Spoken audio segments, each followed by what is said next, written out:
welcome to the Don't Believe the Hype Show. I'm Valerie Kelso. I'm the founder and CEO of the Don't Believe the Hype Show.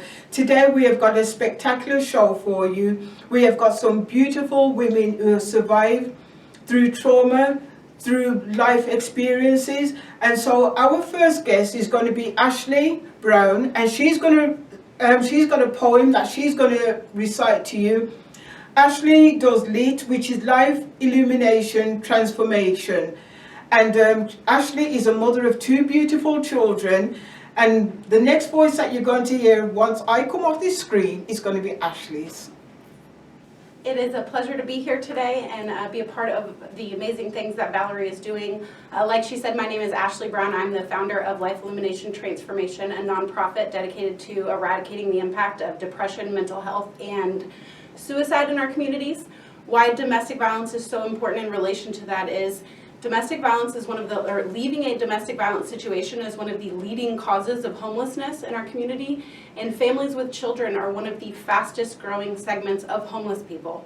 Homeless individuals are 10 times more likely to take their own life than the average individual. And since we can tell that all of these at-risk populations in our community are more at risk than the rest of us, it's really important that we come together, understand the interconnection, and work together to solve these things. As Valerie mentioned, I am a domestic violence survivor. I have 2 plates and 14 screws in my right arm because of a man putting his hands on me. And if I were to offer any advice to anyone that is currently in a domestic violence situation, I would just simply say to leave. And I know that that's not what anyone in that situation wants to hear. I know that you love them. It is okay that you love them. You can learn to love them from afar as you work on loving yourself even better.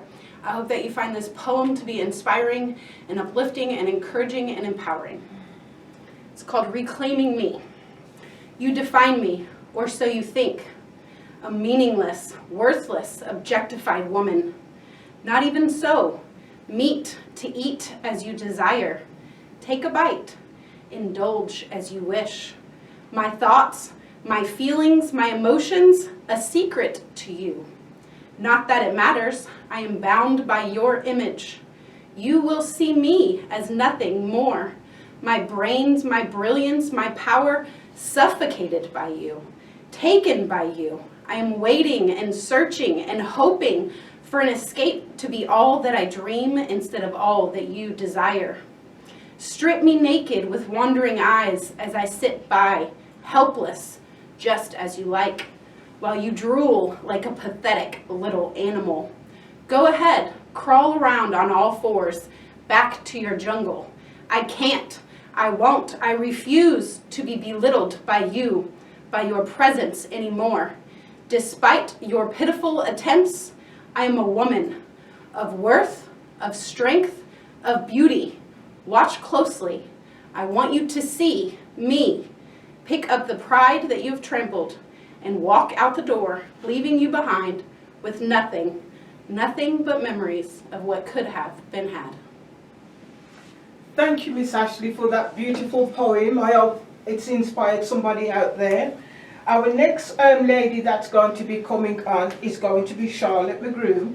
Charlotte is a mother of 4, and Charlotte is part of our Purple Light Trust Foundation organization. She comes in here and she helps me to do the things that I need to do here at Purple Light Touch.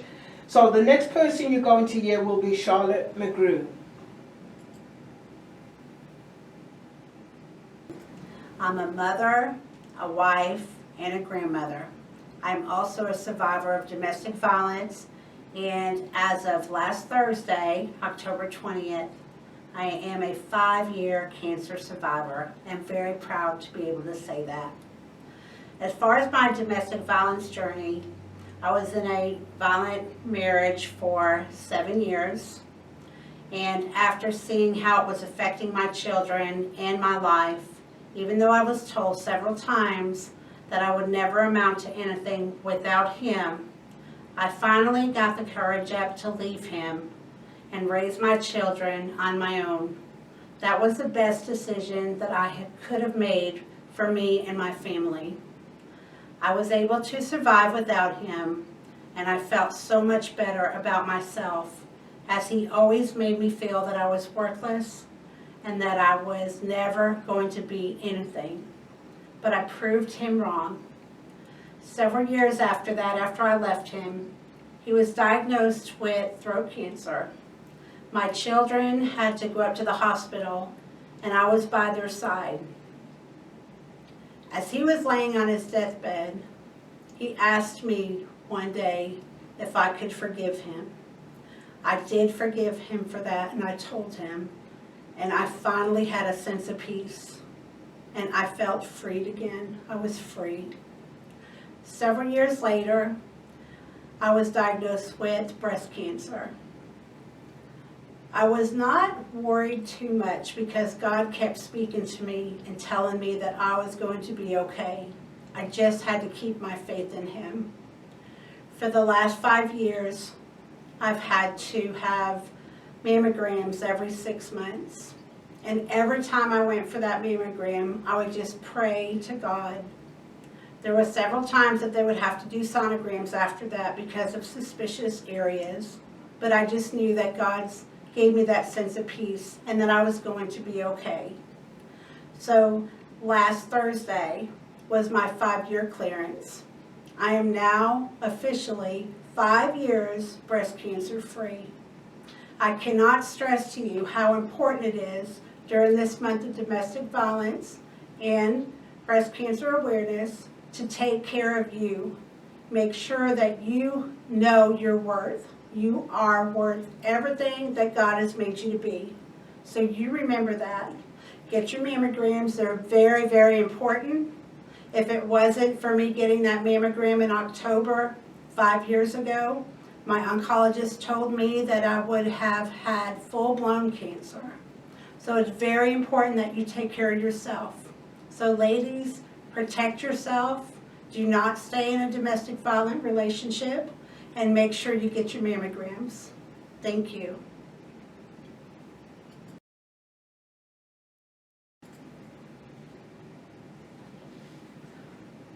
Our next lady that you're going to hear is going to be Katie Whitten. Katie Whitten is a writer, a poet, a storyteller, and a speaker. She and her family moved to Texas from Colorado in 2012 and now call Fort Worth her home. Katie has done voiceover for Frisk Planetarium and Google as well as others. She is also an incredible playwright and a production have drawn large audience in Colorado and Texas.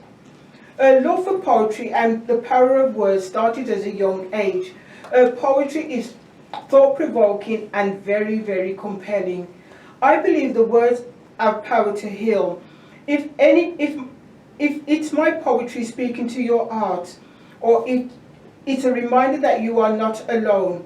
She considers herself delivery style to be dramatic, intermingled with humor. A new spoken word CD is now called Can You Hear Me? It's also available on all streaming platforms.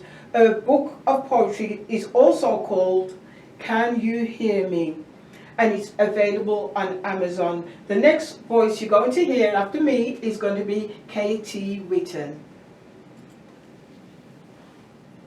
I'm excited to be here. Thank you so much. I am Katie Whitten, like she said. I am a writer, a playwright, as well as a speaker.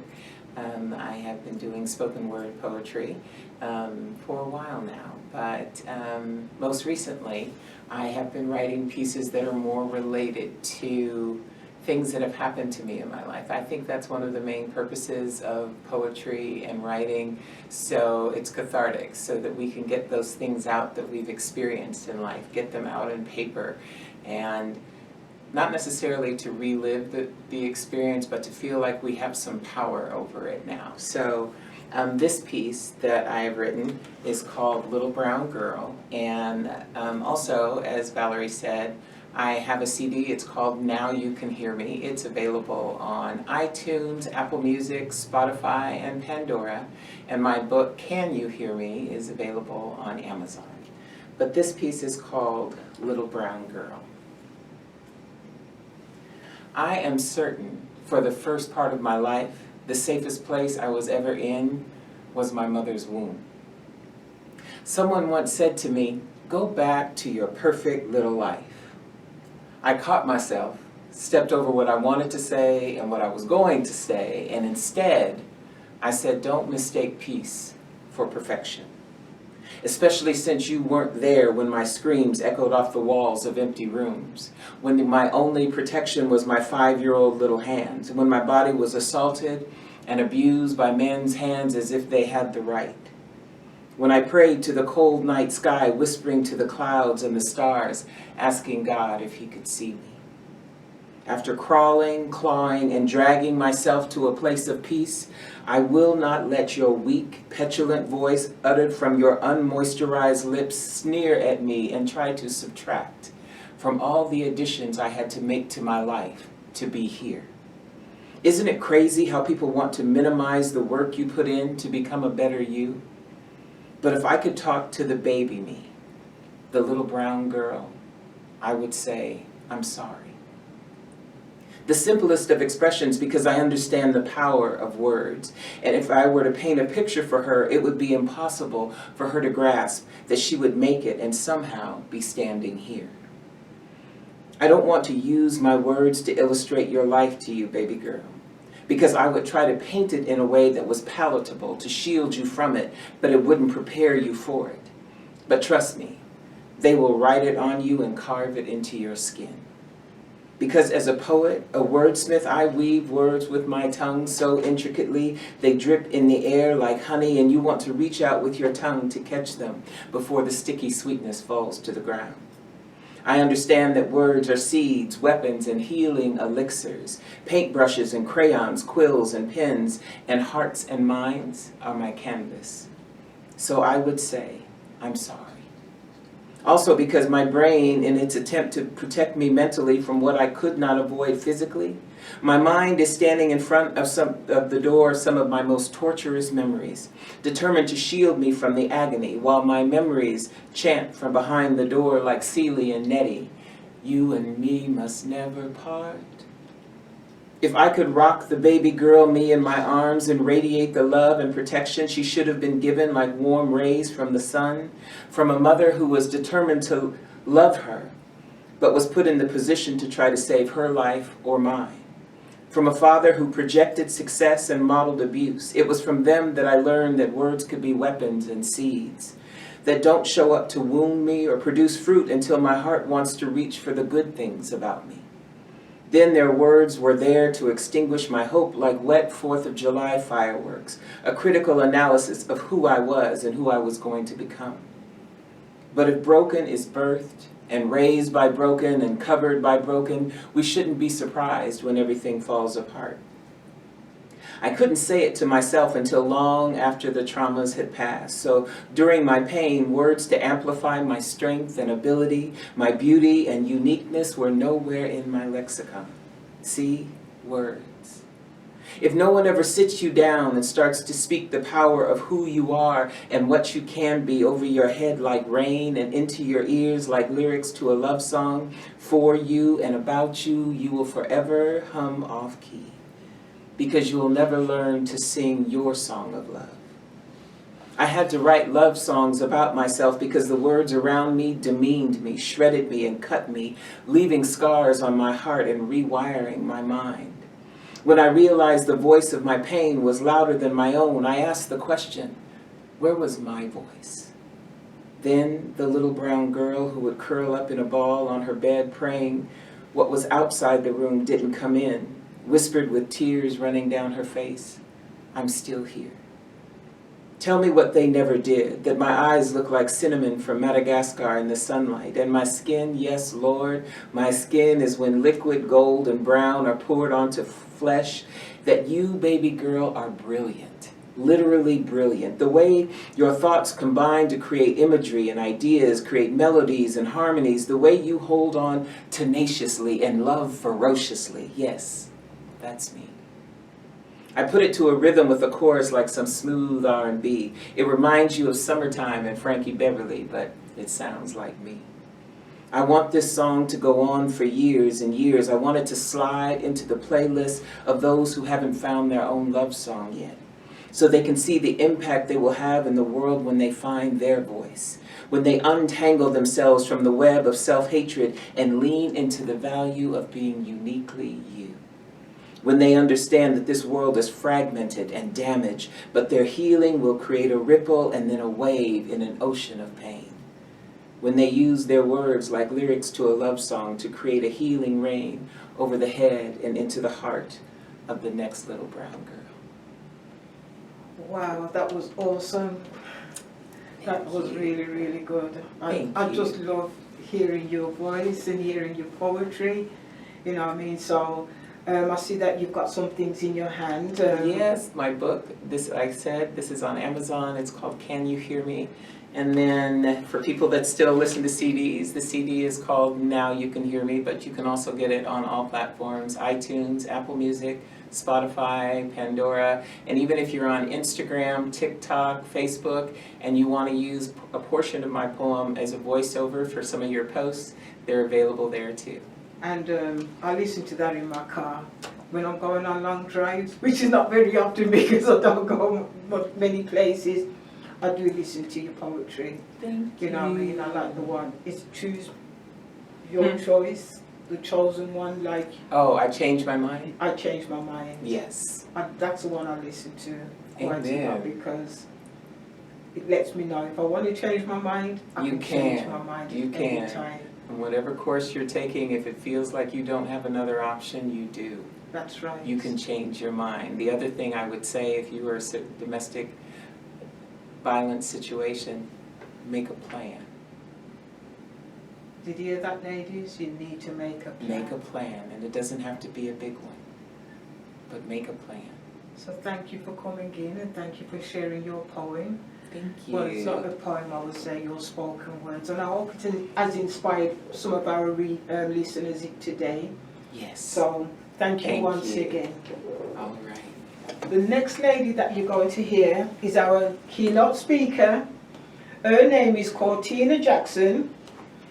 Cortina is an author, actress, and a speaker who is also a courageous survivor, sharing her personal journey and the lessons she has learned in the hopes of helping other victims. She's a survivor. She helps survivors realize their purpose, unlocking true potential, and create realistic and attainable plans for achieving unlimited success. So anything that you're going to hear from after me is going to be Cortina Jackson. So Miss Cortina, thank you for coming to the Don't Believe the Hype show. Thank you so much. Thank you for having me. Yes, as it was stated so beautifully, I'm an actress, I am a writer, I'm an author, I'm a podcast host. So many hats that I wear. Years ago, I wanted to be a police officer. It's something I always wanted to do. You know, I wanted to help people and you know, just the victims. I had this dream of being a police officer and one day becoming a homicide detective to help people find closure. And so I got that opportunity. I was able to move to the Dallas area and attend the police academy.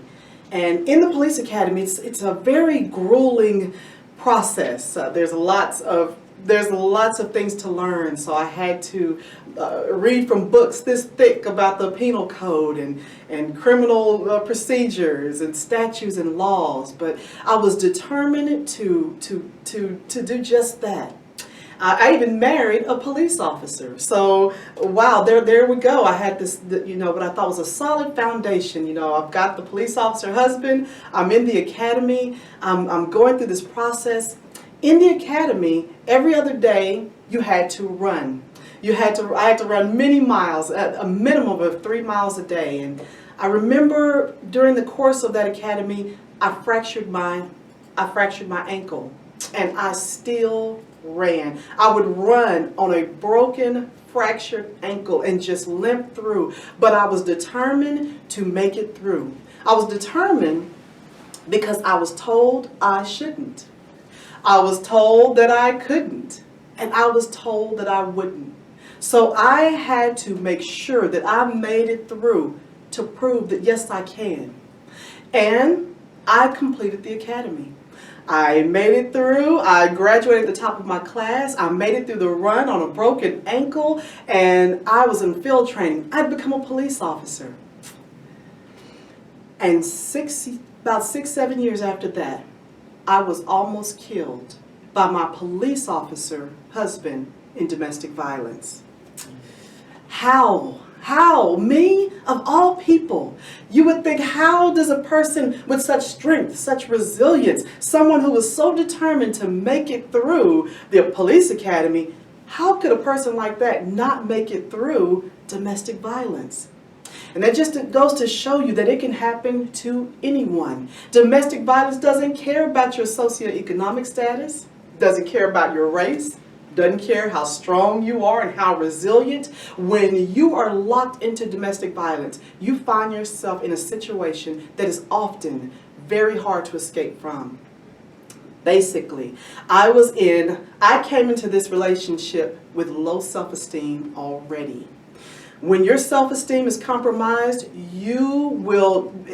when your self-esteem is compromised, you are willing to basically have a person determine how they're going to treat you. And there's nothing you say or do to keep yourself uplifted because you're already broken down in certain ways. I was in what I call a roller coaster marriage. I love roller coasters, I do. Because you get on and it's exciting. You're going up slowly, you're looking around, and it's exciting, it's thrilling, and you know, oh my goodness, this is, whoa, you're getting higher and higher. But at a certain point, when you get almost to the top, that you crest, and you're about to go down, the roller coaster stops for just a split second. Enough time for you to think, what have I gotten myself into? And at that moment, when you're thinking about it, boom, you begin to descend rapidly. And thus was my marriage. You see, I stayed in this relationship because the roller coaster ride, at that point, as I'm going up, that part of the ride was wonderful. See, during those periods is when there was laughter. There was happiness, joy in the home, and we were going out to eat, and I was hearing the I love yous, and the I'm sorry's. It was a wonderful ride. It was exciting going up. But just, almost like clockwork, I could time it that around the 2 to 3 month mark, I was at the top of that roller coaster, and I was looking down, and I knew when I heard the click, click, click, I was about to go down. And when I was going to go down, it was going to hurt. But see, because I was, because of the low self-esteem, I thought in my mind, these were my dues to pay. You see, such a wonderful life when it was happy. Going out to eat and going on vacation and getting new cars and different things. This was great, but I knew I had to brace myself for the descent. And it was going to hurt, and it was going to be fast, and it was going to be hard. But it was my dues to pay because this is what I have to do to enjoy such a wonderful life. Oh, such a way that Satan will twist things and make, the bad seem okay. It's okay. It's not that bad because I'm going to go up again. I'm going to make it through this. In 2013, it was days before my birthday. It was a Sunday. And I remember being greeted in bed with a cup of coffee. My husband was sitting on the edge of the bed, and I woke up and he said, it's the weekend. I'm going to watch the game. And after the game is over, I'm going to take you out to eat for your birthday. We're going to go celebrate. And so I was so excited, It was only we were only to the 2 months of this roller coaster. So I knew things were pretty good. This is the upswing. So it's, wow, this is going to be great. It's my birthday. And so I got up. I was working on a book. During that period, I'd lost my job with the police department. We had moved to Houston and kind of starting life again. I began to write a book about this woman who had been through the most tragic things that happened in her life. So I was working on the book. I had my back to him. And during that time, I had my back to him. He was watching the game. I noticed that it was very quiet behind me, which was odd for a football game. And I remember looking over my shoulder at him, and he was staring at me. But his eyes were black as coal. It looked like the eyes were removed, and there were just two black holes staring right through me. And it made me kind of perk up a bit. And I remember looking at him, and I kind of joked. I said, "What is it? Are they losing? You know, what's going on?" He didn't say anything. So I turned back around, and I began to keep working on what I was going through, and I couldn't get something. I thought I'd erased everything. And I remember throwing my hands up, and I was like, "Oh no, I've lost everything." And in a split second, he was right up on me. He began to throw everything off the desk. All my papers, the computer went flying. He knocked me onto the floor. And I remember gathering that paper because I thought, he's going to rip up my book. He's going to rip up the things I've been working on, because this was a way that he knew he could hurt me and destroy me. See, when you're in a narcissistic relationship, the narcissist doesn't want you to progress. So every time I was trying to do better in my life was when the abuse was the worst. I'm working on my book. He destroyed everything. So I managed to get some papers gathered up, and I ran and threw them in a closet. And I came back out, and he body slammed me to the ground. And when he did, he got on top of me and began to twist my neck fast to crack my neck and try to break my neck. When he couldn't accomplish this, he put his forearm around my neck and began to twist my head very slowly. He twisted my head so far back that I could just about look over my shoulder. And I remember the skin on my neck was hot and tight from the pressure. And all I could hear was my bones breaking. I could hear them cracking, and a sadness came over me, and I knew I was dying. I accepted my fate. No one was going to find me. My sons were away in college. My parents really didn't know where I lived at the time, and I'm new to Houston. I'd been pulled away from my police job, and this is how I was going to die, and no one would find my body. Because, as I said, he was a police officer, and we watched crime shows together, so he would always make little hints about how he could have gotten away with it. So I knew he had a plan on how to get away with things. He tried to break my neck, and at that moment, something told me to tuck my chin into my chest and get into the fetal position. And when I did, I balled up and laid on my side, and it loosened the grip. And he jumped up off of me and went to retrieve a gun. I could hear him going to the gun cabinet to get that.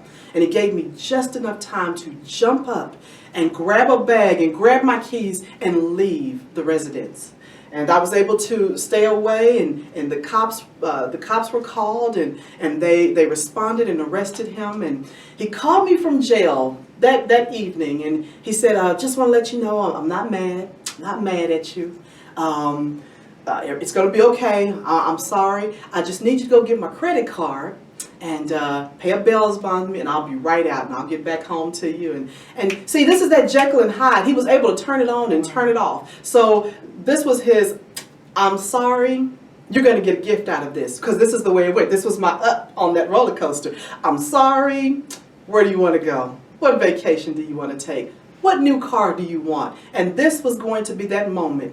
And I said, "Okay, yes, I know where that card is." I hung up that phone, and I grabbed everything that I could, all my clothes. I grabbed those pages from that book I was working on. I grabbed everything and put it in my car. And it was the last time. It was my very last time of accepting something like that in my life, you know. But it came at a price, almost my life, for me to realize who I am. You know, when you look back in hindsight, you think, what was I thinking? I'm strong. I have command presence. I've told women what to do to get out of this situation. Why didn't I get out of this? For 10 years, you all. For 10 years. Why didn't I get away? To make a long story short, sometimes we wonder why women stay. And in my case, I said it was low self-esteem, this roller coaster, these ups and these downs. But there is a thing called entrainment. You see, entrainment happens when two vibrational things come into sync. The vibrational flow causes them to come in sync. Two women, sometime when they're together, their periods sync up. And sometimes when you set pendulums to swing on grandfather clocks at different intervals, after a while they sync up. When you're in a relationship and there's a dominant frequency, you begin to sync up. And even though it's a negative situation you're in, you begin to sink into that flow. You don't want to rock the boat. You walk on eggshells. You do whatever it takes to keep things synced up and in order. And you play along and you move along in life to do just what you would never have done. You all, in order to get away from that situation, I had to break that external heartbeat of our syncing up flow. And this is what it takes. I was saying how things were twisted. We are meant to live in the light. We are meant to have abundance and prosperity and live in our promise and our worth. Darkness is only the absence of light. Light is the dominant. Love is the highest frequency. Evil, when it's spelled backward, is live. Such a way for Satan to try to twist things so that we live on the other side of what we're supposed to live in and get out of sync of who we are supposed to be in this world. And so escaping that situation, to make a long story short, once I got out, I tried to kill myself because I thought I was still worthless. I blamed myself. I hated myself. I didn't forgive myself. And one day I was going to kill myself. I made a video out of her Facebook to tell here I am again helping people. You can escape. You can get out of this. You can do it. Get out. If you can get out, have a plan. Do something. And my plan was to go back inside and hang myself. Wow. As soon as I turned off my camera, I walked into my apartment, and I remember standing there because I was ready I'd settled. And my video seemed, kind of upbeat because I'd already settled on what I was going to do. And I began to get dings on my phone. Ding, ding. I began to check messages. People were emailing me. People were texting me. And I just felt obligated to respond. So I responded and responded and responded. Hey, me too. This happened to me. What do I do? Responded for so long that I forgot to kill myself. Wow. I forgot that I was supposed to die. And it was so late that evening, I was too tired to go through with it. I said, okay, tomorrow I'm going to go to work, and I'm going to be positive for one day and one day only. The way I gave hate, the way I gave fear is the same way I'm going to be positive for one day only. I went to work that next day. I was positive. I was grateful. And my life changed, you all, immediately. Immediately. Everything I wanted to happen for me, I want to be a speaker. I want to write books. I want to be an actress. I've never acted before. Everything that I wrote down in a journal happened again and again and again. You all, I wrote that first book that was almost taken from me then. It's called On Earth as It Is in Hell, because I was going through hell. And it came to me that as we're praying, Lord, do on earth as it is in heaven. Satan is feeding off of our fear and our hurt and our pain to make sure that he has a place here on earth so that he can drag us and do on earth as it is in hell. I was able to finish a second book. So I wrote The Sounds of Silence Are the Loudest. And I began to write detailing the life of a serial killer and what they look for in children who tell the serial killer everything, every move they make. You know, it happens in domestic violence. Sometimes we tell too much. When you live with a narcissist or when you meet a narcissist, we tell them all of our fears. We tell them we've been hurt before. We tell them, and they feed off of your fear and your hurt. And so this details the life of a serial killer, kind of in that same way. And I'm so grateful for this opportunity because things continue. I continue to be grateful Do things still happen in my life? Or did I become a millionaire overnight? Absolutely not. Do I still cry every time wondering how I'll pay the bills? Yes, I do. But it is the way my positivity and my gratefulness gives me more reasons. Things begin to happen for me. It gives me more reasons to be grateful. It gives me more reasons to smile. And every time I smile, it seems like the Lord just brings me more reasons to smile. And let me show you what else I can do. And let me show you what else. And you smile then, wait till I show you what else. You all, whatever Satan has tried to do to destroy you and take your power away, it is time to regain control. It is time to break the entrainment so you can live in your purpose, live the way it was intended for you to live. You all, thank you so much. I ask that you support me. Please support me. Buy my books. You can find them. I would appreciate if you would buy them directly from me at www.cortinajackson.com. They're available on Amazon, but I would just appreciate that direct contact, and let me autograph them for you, and I just appreciate you. My movies, I just wrote my first movie. You all, I'm not even an actress. I know I don't call myself an actress. I've been in so many movies and commercials and different things. And each time is my training, because I've never been to acting school. But each time I get these opportunities, I just wrote, directed, and starred in my first short film that is in production now. It's in post-production. I'm so grateful. And it's going to continue. So the story is still being written in my life. I wrote stories, but the story is still being written. But I'm going to give you a spoiler alert. It ends well. And I'm going to give you a spoiler alert in your life. It ends well. Thank you so much. Right. Thank you for blessing me and this wonderful opportunity.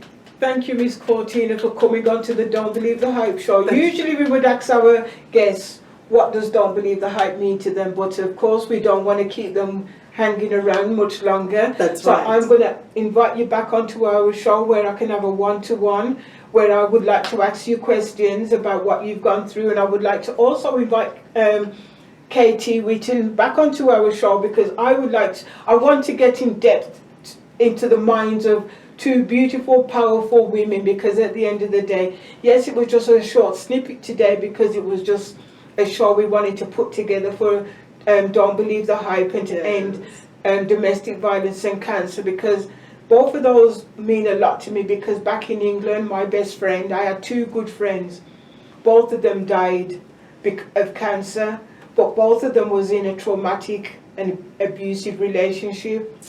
Wow. After they left that relationship, within 2 years, both of them died. So Yes.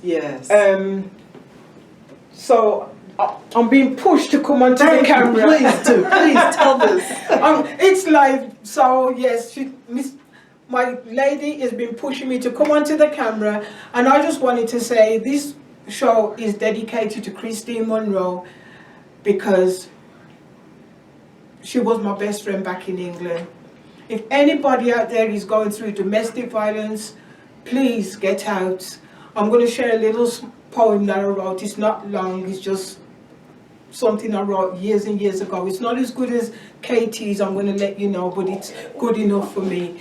And it's, who I am is what I am. I'm a proud black woman, they say. I am an African. My colour is dark, my eyes are bright, just like the stars that shine at night.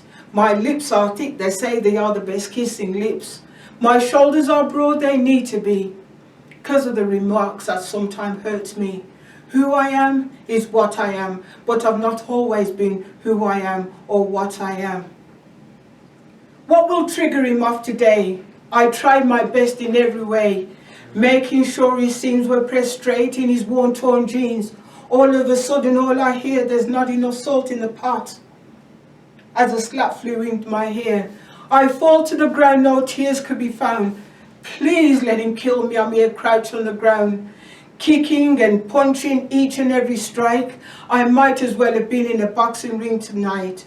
He turns the TV to high so no one knows he's beating on me. Now I hear the door slam shut. He's now gone, hopefully for the remainder of the night.